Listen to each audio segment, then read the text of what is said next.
সকলকে নমস্কাৰ। মাননীয় বিভিন্ন বিদ্যালয়ৰ পৰা সংযোজিত প্ৰধান শিক্ষকসকল, প্ৰধান শিক্ষয়িত্ৰীসকল, অধ্যক্ষসকল আৰু অন্যান্য শিক্ষক শিক্ষয়িত্ৰী তথা মোৰ প্ৰিয় ছাত্ৰ ছাত্ৰীসকল আৰু যিসকল SMC SMDCৰ সভাপতি সদস্যা উপস্থিত আছে তেওঁলোক সকলোকে মোৰ নমস্কাৰ জনাইছোঁ। গৰম বন্ধৰ পাছত আজি বিদ্যালয়সমূহ নতুনকৈ আৰম্ভ হৈছে আৰু ইয়াৰ বাবে মই সকলো শিক্ষাৰ্থীলৈ মোৰ তৰফৰ পৰা শুভেচ্ছা জ্ঞাপন কৰিছোঁ, যাতে আগন্তুক দিনকেইটাত আগন্তুক শিক্ষা বৰ্ষটো আপোনালোকৰ কাৰণে সফল হয়, সুখদায়ক হয় আৰু যিখিনি বিদ্যায়তনিক পাঠ্যক্ৰম আপোনালোকক দিয়া হৈছে সেইখিনি যাতে আয়ত্ত কৰিব পাৰে তাৰ কাৰণে মই শুভেচ্ছা জ্ঞাপন কৰিছোঁ। বিশেষকৈ ৰাষ্ট্ৰীয় শিক্ষা নীতি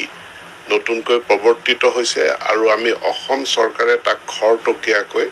আমি আমাৰ বিদ্যালয়, মহাবিদ্যালয়, বিশ্ববিদ্যালয় এইসমূহত ইয়াক প্ৰৱৰ্তন কৰিছোঁ।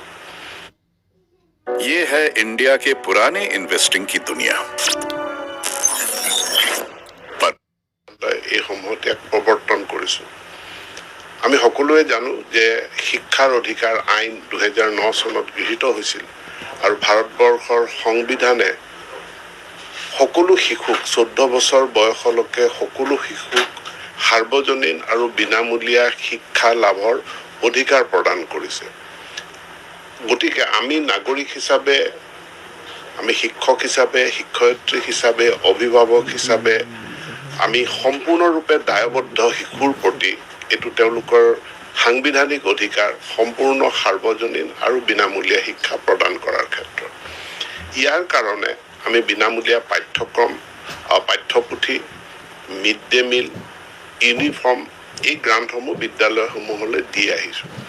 কিন্তু ইয়াৰ যি মান আছে তাক উন্নত কৰাৰ কাৰণে যোৱা সময়খিনিত আমি প্ৰয়াস চলাইছোঁ যাতে আমাৰ পাঠ্যপুথিখনৰ মানদণ্ড উন্নত হয়। আমি তাৰ কাৰণে নিৰন্তৰ প্ৰচেষ্টা চলাইছোঁ। একেধৰণে মিড ডে মিল যাতে উন্নত হয় তাৰ কাৰণেও আমি প্ৰচেষ্টা চলাইছোঁ আৰু এই বিগত বছৰটোত আমি খুব এটা প্ৰচেষ্টা চলাইছিলোঁ যে যিসমূহ ইউনিফৰ্ম ছাত্ৰ ছাত্ৰীসকলক দিয়া হয় সেই ইউনিফৰ্মৰ গুণগত মান যাতে উন্নত হয় তাৰ কাৰণে লেবৰেটৰী টেষ্ট কৰাৰো ব্যৱস্থা কৰা হৈছিল। আমাৰ সন্মুখত গুণোৎসৱ আহি আছে জানুৱাৰী মাহৰ পৰা। এই গুণোৎসৱত এইবাৰ নতুনকৈ আমি এটা ওপৰঞ্চি নম্বৰ সংযোজন কৰিছোঁ, সেইটো হ'ল ইউনিফৰ্মৰ যি গুণগত মানদণ্ড। এতেকে এক্সটাৰ্নেল ইভালুৱেটৰসকল যাব,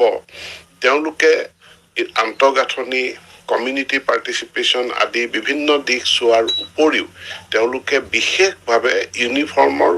গুণাগুণটোৰ ওপৰত চকু দিব আৰু তাৰ ওপৰত নম্বৰ দিব। আমি এটা বিষয় লৈ সকলোৱে মাজে মাজে আলোচনা কৰি থাকোঁ যে পূৰ্বে মুখ্যমন্ত্ৰীৰ বৃত্তি পৰীক্ষা অনুষ্ঠিত হৈছিল 5ম শ্ৰেণীত আৰু বৃত্তি পৰীক্ষাটো এতিয়া অনুষ্ঠিত বন্ধ হ'ল। বৃত্তি পৰীক্ষা ক'ভিডৰ কাৰণে বন্ধ হৈছিলে আৰু ইয়াৰ পাছৰ পৰা চৰকাৰে এটা নতুন বৃত্তিৰ ব্যৱস্থা কৰাৰ কাৰণে পৰিকল্পনা কৰিছিল। আমি সকলোৱে জানো যে 10ম শ্ৰেণীত যিসকল ছাত্ৰ ছাত্ৰীয়ে 75% নম্বৰ বা তাতকৈ অধিক পাই উত্তীৰ্ণ হয় তেওঁলোকৰ কাৰণে আনন্দৰাম বৰুৱা বঁটা দিয়া হয় আৰু এই বছৰো আনন্দৰাম বৰুৱা বঁটা দিয়া হ'ব। ইতিমধ্যে যোৱা নৱেম্বৰ মাহত মাননীয় মুখ্যমন্ত্ৰীয়ে ঘোষণা কৰিছিল যে আনন্দৰাম বৰুৱা বঁটা কেৱল 10ম নহয় 8ম শ্ৰেণীতো আৰু 5ম শ্ৰেণীত আনন্দৰাম বৰুৱা বঁটা দিয়া হ'ব। ইয়াৰ ৰূপৰেখা প্ৰস্তুত কৰি থকা হৈছে। অহা যি একাডেমিক বৰ্ষ আছে সেই বৰ্ষটোত আমি 5ম শ্ৰেণীৰ ছাত্ৰ ছাত্ৰীৰ কাৰণে এটা বৃত্তি পৰীক্ষা অনুষ্ঠিত কৰিম আৰু 10,000 ছাত্ৰ ছাত্ৰীক আমি আনন্দৰাম বৰুৱা বঁটা প্ৰদান কৰিম। একেধৰণে 8ম শ্ৰেণীৰ পৰা 9ম শ্ৰেণীলৈ যিসকল 8ম শ্ৰেণীত আমি এটা বৃত্তি পৰীক্ষা অনুষ্ঠিত কৰিম আৰু সেই বৃত্তি পৰীক্ষাটোতো আমি 10,000 ছাত্ৰ ছাত্ৰীক আনন্দৰাম বৰুৱা বঁটা প্ৰদান কৰিম। এনেধৰণে আমি ছাত্ৰ ছাত্ৰীসকলক শিক্ষানুষ্ঠানৰ প্ৰতি তেওঁলোকক আকৰ্ষিত কৰা, শিক্ষানুষ্ঠানত তেওঁলোকক ৰিটেইন কৰা আৰু যাতে আমাৰ গ্ৰছ এনৰোলমেণ্ট ৰেচিঅ'টো ভাল হয় তাৰ কাৰণে আমি প্ৰচেষ্টা চলাইছোঁ। যোৱা বছৰ 9ম শ্ৰেণীৰ যিমান ছাত্ৰ ছাত্ৰী আছিল সকলোকে প্ৰায় 3,69,000 ছাত্ৰ ছাত্ৰীৰ মাজত আমি বাইচাইকেল বিতৰণ কৰাৰ পদক্ষেপ আমি গ্ৰহণ কৰিছোঁ আৰু এই বাইচাইকেল বিতৰণৰ কাৰ্যসূচীটো এনেধৰণে আমাৰ মনলৈ আহিল আমালৈ মুখ্যমন্ত্ৰীলৈ বহুতে খবৰ পঠাইছিল যে ছাৰ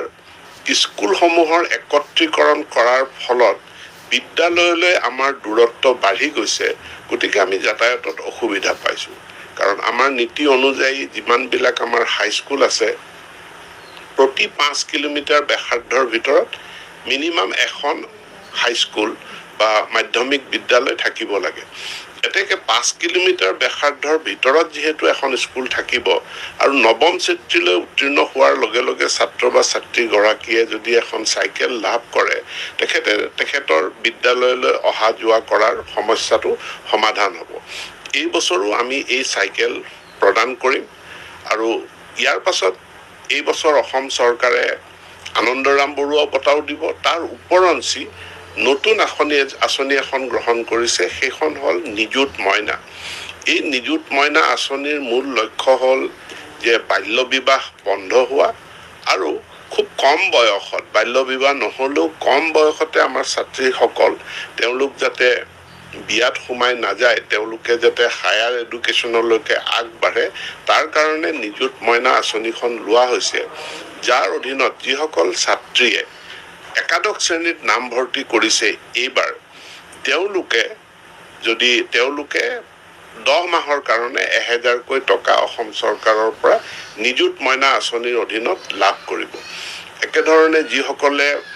4 বছৰীয়া ডিগ্ৰী পাঠ্যক্ৰমত নামভৰ্তি কৰিছে তেওঁলোকেও 1250 টকা প্ৰতি মাহেকৈ 10 মাহৰ কাৰণে লাভ কৰিব গৰম বন্ধৰ মাহটো তেওঁলোকে নাপায় আৰু এটা মাহ যেতিয়া পৰীক্ষা আৰু নতুন শ্ৰেণীৰ মাজৰ গেপ থাকে সেই গেপ পিৰিয়ডটোত তেওঁলোকে সেই 1,000 টকাটো নাপায় It's time to find your plus one. तो देर किस बात की? Download जीवन साथी app today. This is a deal born of greatness. It begins with going beyond my সেই গেপ পিৰিয়ডটোত তেওঁলোকে সেই 1,000 টকাটো নাপায় ইয়াৰ উপৰি যিসকলে পোষ্ট গ্ৰেজুৱেট স্নাতকোত্তৰ অধ্যয়নলৈ যাব তেওঁলোকৰ কাৰণে 2,500 টকা ছোৱালীবিলাকৰ কাৰণে প্ৰতি মাহে দিয়াৰ কাৰণে ব্যৱস্থা কৰা হৈছে মূল লক্ষ্য উদ্দেশ্যটো হৈছে বাল্য বিবাহ বন্ধ কৰা আৰু কম বয়সতে বিয়া হৈ যোৱা এই ইয়াক বন্ধ কৰি পেলাই আমাৰ উচ্চ শিক্ষালৈকে ছাত্ৰীসকলক আকৰ্ষিত কৰি লৈ অনা ৰাষ্ট্ৰীয় শিক্ষা নীতি অনুযায়ী দক্ষতা বিকাশ বা স্কিল এডুকেশ্যনটোৰ ওপৰত গুৰুত্ব প্ৰদান কৰা হৈছে আৰু আমি মাধ্যমিক বিদ্যালয় মানে আমাৰ মূলত 9ৰ পৰা 12লৈকে কিন্তু আমি উপৰঞ্চিভাৱে সামৰি ল'ম ক্লাছ 6ৰ পৰা তাত আমি বিদ্যালয়সমূহত কেনেধৰণে দক্ষতা বিকাশৰ পাঠ্যক্ৰম সংযোজিত কৰিব পাৰোঁ তাৰ কাৰণে চিন্তা চৰ্চা কৰিছোঁ আমি আৰু এই বিষয়ত আপোনালোক সকলোৱে আহি থকা দিনবিলাকত আপোনালোকৰো কোনো যি মনত আইডিয়া আছে সেই আইডিয়াবিলাক চৰকাৰক জনাব আমি সকলোৱে জানো যে এটা সময়ত মই নিজে হেতু পাইছিলোঁ মই যেতিয়া বিদ্যালয়ত পঢ়ি আছিলোঁ তেতিয়া আমাৰ কৰ্ম অভিজ্ঞতা বা ৱৰ্ক এক্সপিৰিয়েন্স বুলি এটা বিষয় আছিল আৰু সেই কৰ্ম অভিজ্ঞতাত আমি সকলোৱে অংশগ্ৰহণ কৰিছিলোঁ কিন্তু তাৰ পাছত কিবা এটা কাৰণত কৰ্ম অভিজ্ঞতাটোৰ বিকাশ নঘটিল সেইটো আমাৰ পাঠ্যক্ৰমৰ পৰা নাইকিয়া হৈ গ'ল কিন্তু এতিয়া আমি আমাৰ পাঠ্যক্ৰমত